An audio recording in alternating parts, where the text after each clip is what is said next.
Trí dó héan náid dí ré brianan seo ag léamh na nuachta ón 10 míús 2016. Mór scéal an léineh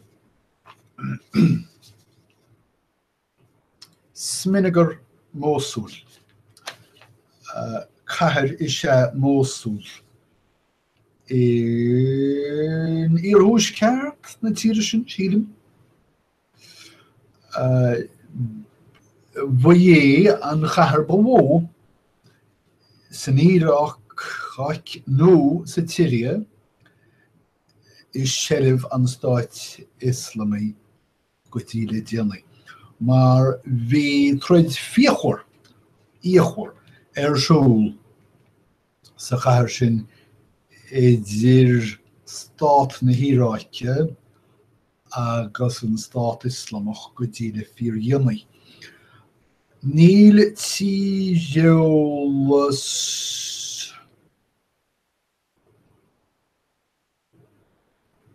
Cad é difriocht de tíreolaíocht agus tíreolas? Cibé. Níl tíreolas na carach sin go hiomlán bhár ma bhéile ach más bún mo chuimhne tá sé dailte ina gháile ag ann. Ní chuimhne man ann Tigris Peter.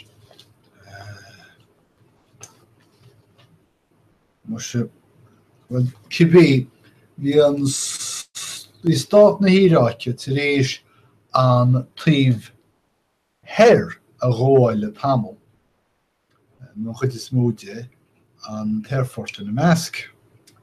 Ga me leiscin is tá mé chur amadóra Súil an seo le cinntiú nach rachana thar má amseoran.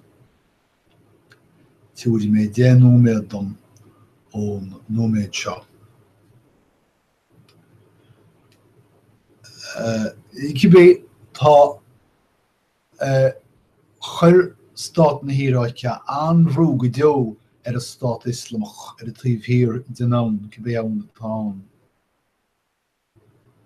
Ófreit beidir.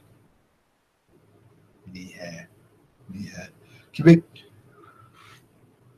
bhrú siad thar-ann faoi dheire agus chuí siad an Stát Islamach. Sa chuí gúil an grúpar sin treascar go maith. Níl sléocht úfása chorb, gradú I gceartaíad. Ach tá bualáin go fóil sa chathair. Níl is agam léir sa fictiúr cé chó domáistithe is atá an chathairach tá sé níl fácaíte chuidite ach Sminigar.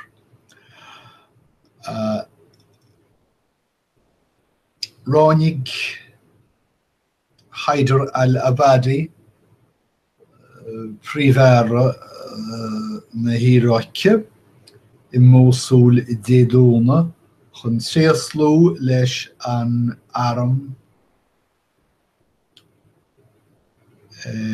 as an chathair a sracha Earraí sin gháil Earraí chocha.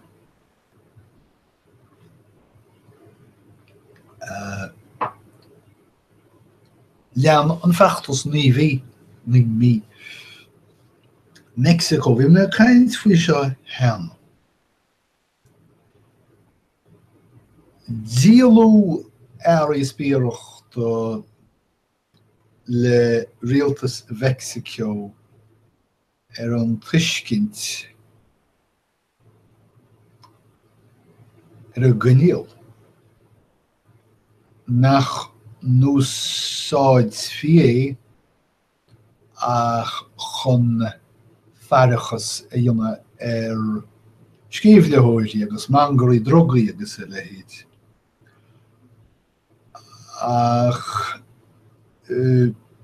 feicteanis go bhfuil rialtas Meicsiceó a gúsáid an Earraí Spiaireachta seo chun gníomhairí cearta daonna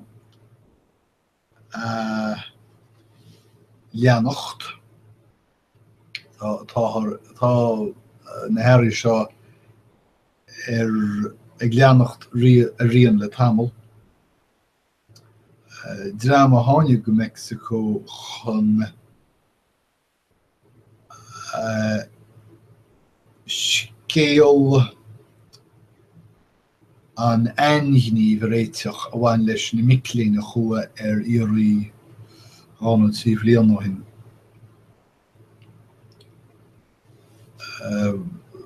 Leannim Earraí Pence leasúchtarán na Stáit Aontaithe. Tá sé tosathe ggóstáil chóisiriachaí príomháideacha agus is cosúil go bhfuil sé ag reachtáil na ggóisiriachaí seo chun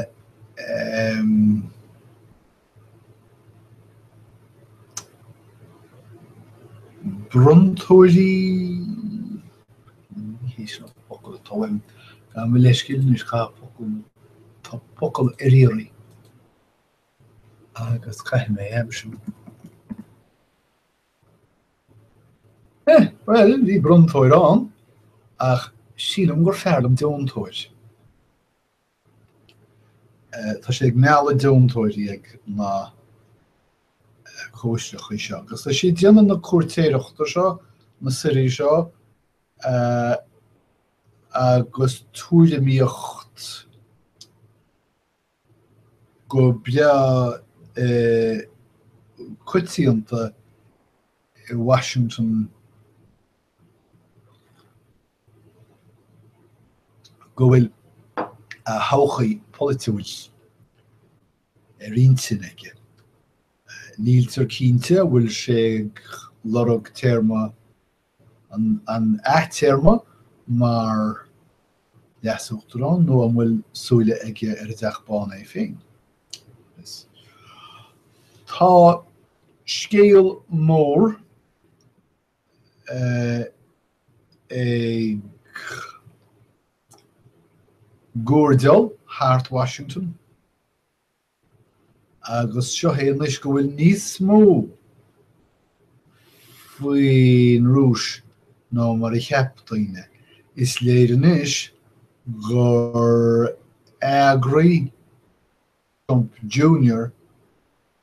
chruinniú le dríodóir rúiseach a bhí ag ofráil salachar ar Hillary Clinton agus go mór an lúchaid a bhí ar Donald Trump Jr.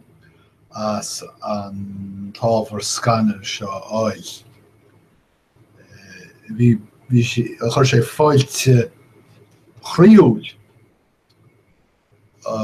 raibh an scéal gur an Rúisí ag iarra scéal a dhéanamh é sé. Tharla seo ag an ochrach sa bheachtas agus ón chuntas tá againn mhaith feicim míad cearcail óga timpeall Donald Trump sóisireach síonseach gan leis scéal a bhí ré cabharghacha ó foinsí achtranacha agus ní chóir maithe sin.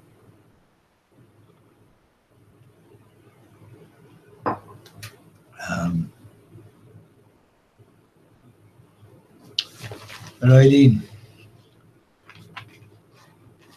ik hear sin. Sé ag hear dul eis go tapa go dtí an scéal sin i Mosul. Tá na 100,000 daoine asáitithe agus díláisethe díbeartha agus róicí amach as a geantar sin ó thosa an feachtas in éigean Stáit Islami. Scéalaín ó Ollscoil Missouri osclaíonn ar chearnóg férbhar i lár an na hollscoile. Bhí sra léirsithe san ollscoil sin chupla bliain ó hin a haring ard agus míchlú an ollscoil agus a dag smáil chlún na ollscoile sin ó hinna lé.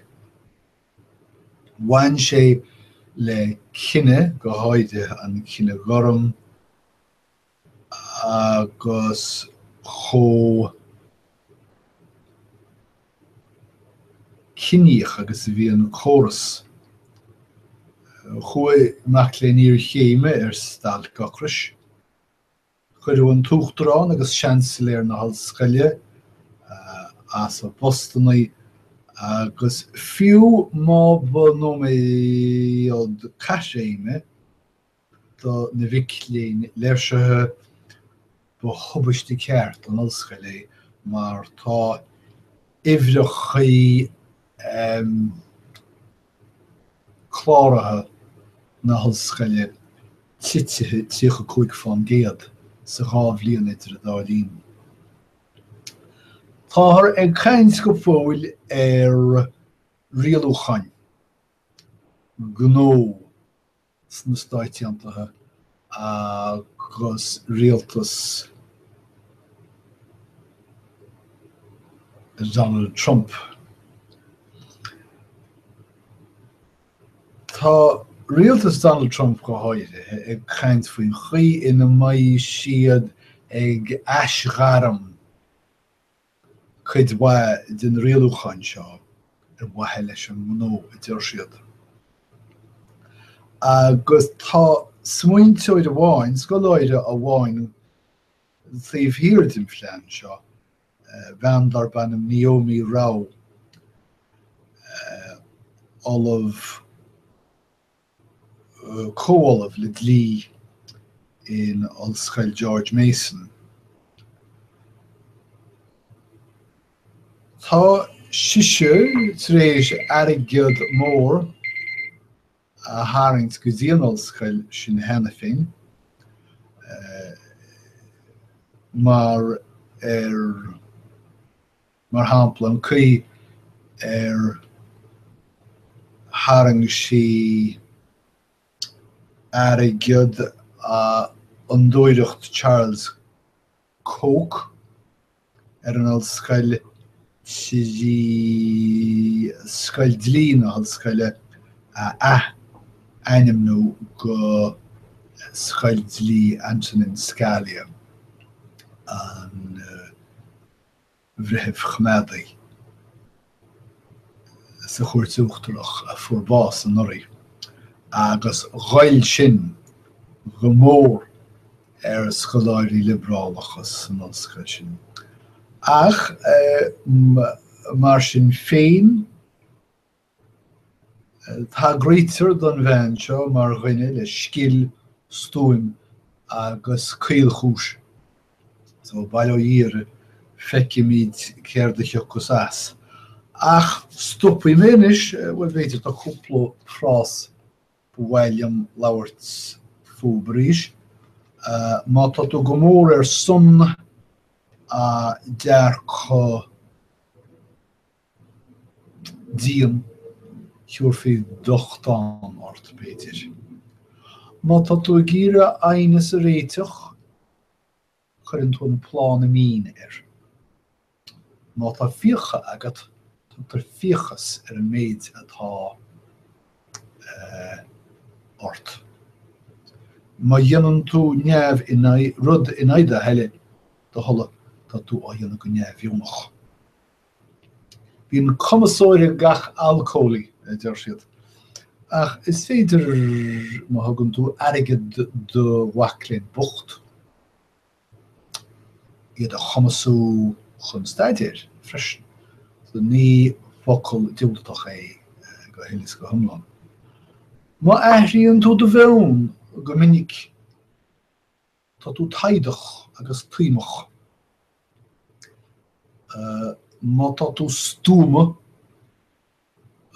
diaitaí an focail stócha úsáide de lé. má tá de chá má bhíon de chá ag crathe agus tú ag timáint os cín scleagachaí tar de cín cear leis na muileirí taringe. Bhíon crán seasta tríomhthír de gach duine a bhfuil ratharp idir siad idir daoine. Agus tíochtaí an chloch chairnéil a chuirt orb freisin. Má chaitheann tú go héagórach le duine tá tú ag chaitheamh go mí éráilte leis. So sin é, tá me ag cníoch Súil agam go mbeidh muid ag chaint arís ar a bhfad agus idir an dálín guím ra dé oribh go léir. Bailú í oribh.